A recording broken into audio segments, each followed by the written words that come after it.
Coming up on today's show, we're going to unpack an ESPN article that linked Jamal Adams to the Atlanta Falcons, kind of run through the pros and cons and whether or not it would be a good signing potentially for Atlanta. But let's get you guys up to speed on what's been going on with Jamal Adams. So he was released by the Seahawks along with Quandre Diggs after 4 years in the Pacific Northwest, where 3 of those 4 were very big disappointments after the Seahawks traded 2 first-round picks for the former Jets safety. Now, injuries have been the biggest killer for Adams. He has played a total of 10 out of 34 possible games the last 2 seasons. He just really hasn't seemed like mentally he's been right in Seattle. Like every time he comes back, I feel like the next day he is in the news for some reason or another. But you can look at his stats over the last 4 years. They're not very good because there's just not been a lot of games being played, right? It's hard to make plays when you're on the sideline so often. His first year in Seattle, 2020, that's when he had a pretty good season for the Seahawks. What do you have, like 9.5 sacks, 9 sacks in that season? Just ridiculous amount of pass rushing from the safety position. I remember when he came out of LSU, like he transcended the position of, oh, safeties can get sacks at this high of a rate too. We have a problem over in New Jersey. But then you look at what he's done from his first few seasons to his last few seasons, right? Goes from getting 21.5 sacks, 7 forced fumbles, 28 pass breakups in 58 games played to 2021, 2022, 2023, 3 seasons playing 22 games. So a little more than just 1 full season. No sacks, no forced fumbles, 8 pass breakups. The production's not there. He is being picked on in coverage like a third grader picking his nose. It is just a bloodbath for Jamal Adams in the secondary. But here's what Bill Barnwell wrote from ESPN. Jessie Bates has 1 safety spot locked down, but 2021 second-round pick Richie Grant regressed badly last season and is entering the final year of his contract. Adams could push second-year safety DeMarcco Hellams for a starting role and offer an oft-moribund Falcons pass rush some extra juice as a blitzer. I'm not really on board with signing Jamal Adams because you're not signing the guy that you think you're signing. Like, I don't think that 2019 All-Pro safety is coming out anymore. That was 5 years ago. So unless Raheem Morris feels like he can push the right buttons, this doesn't seem like a signing Atlanta's going to pursue specific to Adams because he's been so injured and he's been so bad, right? I mean, Shanahan and McVay, they have just abused him every single time they've gone up against the Seahawks, targeting him in coverage. He was awesome coming out of LSU. He had a great start to his career with the Jets. That guy's gone. I don't think you're finding that player anymore. So I'm not interested in signing Jamal Adams. Now, I'll turn the mic over to you.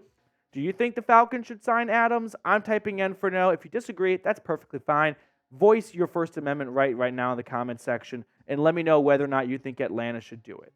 Now, I will add, whether it's Adams or someone else, I probably have gotten a little bit too caught up in the Falcons' biggest needs, which were in chronological order, a head coach, a quarterback, and now an edge rusher, that have neglected the safety position, which I wouldn't say is a glaring need, but it is a sneaky need for the Falcons, right? They've got Jessie Bates there, and he was an all-pro last year, so you could almost put me next to him, and it's probably going to be one of the better safety duos in the NFL because Jessie Bates is just that good. But DeMarcco Hellams did take over as the starter pretty much towards the end of the year from Richie Grant, who I thought was so-so in 2022, and I didn't realize just how bad it got at the end in 2023. I was so focused on just moving on from Desmond Ridder that the second safety was the least of my concerns. But you can look at Grant and Helms' stats from last season.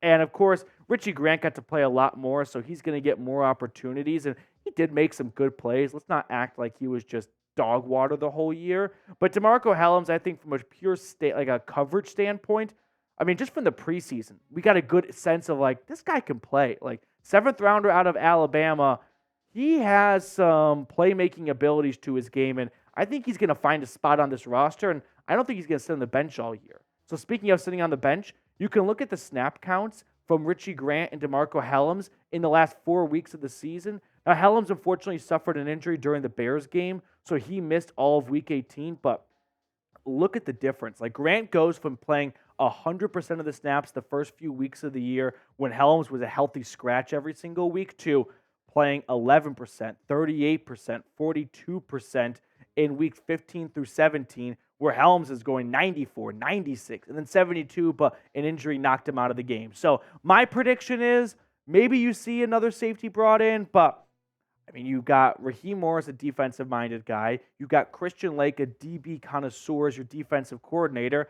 And you might have a diamond in the rough here. I know as NFL fans, we are always so quick to just want to replace your guys with a more recognizable name in free agency, when I think the better option here is just to sit back and do nothing. Like, I think Helms can play that job well, and maybe when you get into training camp or maybe even through OTAs and minicamp, if you don't get that sense of confidence, you can turn to the free agent market for a veteran. But I know this isn't the fun move, but I think it's okay to go into the season with Helms as your safety and see if you've got something in this young, much cheaper option than any free agent safety could bring in.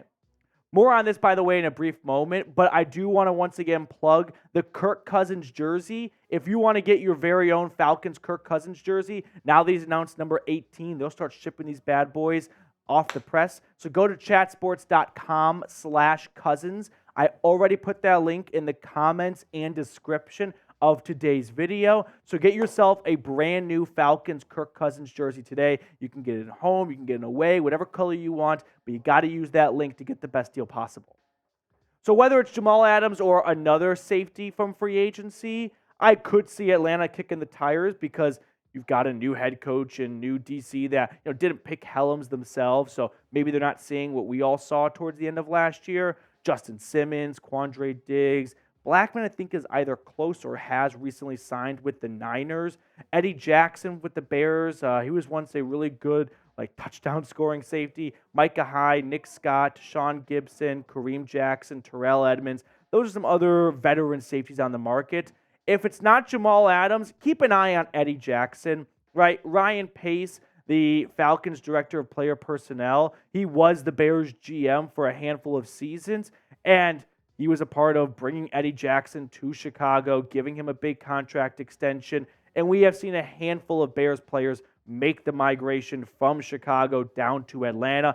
It would not surprise me if Ryan Pace tries to bring back one of his favorite players on defense, who, when you look at Jackson's last 4 seasons, they're not what they were when he first came on the scene in 2018 and 19, where he was getting all these pick sixes, all these turnovers, but he unfortunately suffered a foot injury in 2022 that knocked him out for a good portion of the season towards the end after having a really good bounce-back year from his 2020 to 2021 campaigns with 0 interceptions to up to 4. And I thought last year he was a startable player. He just had a big cap hit in Chicago, had a GM in Ryan Poles, I beg your pardon, who did not draft Jackson and was looking for some cap savings, so moved on from Bojack. But I think Eddie Jackson can still start in this league, and I wouldn't be shocked if Ryan Pace kind of bangs the table a little bit to get him and Jessie Bates together, which I got to admit would be a really awesome duo if Eddie Jackson's able to kind of get back to where he was in 2022 and even prior to that, a little bit more recent than Jamal Adams. So pick a safety for me. Would you rather have DeMarcco Hellams continue start, or do you want to turn to free agency? Let me know in the comment section below who you'd like to see start at safety next to Jessie Bates.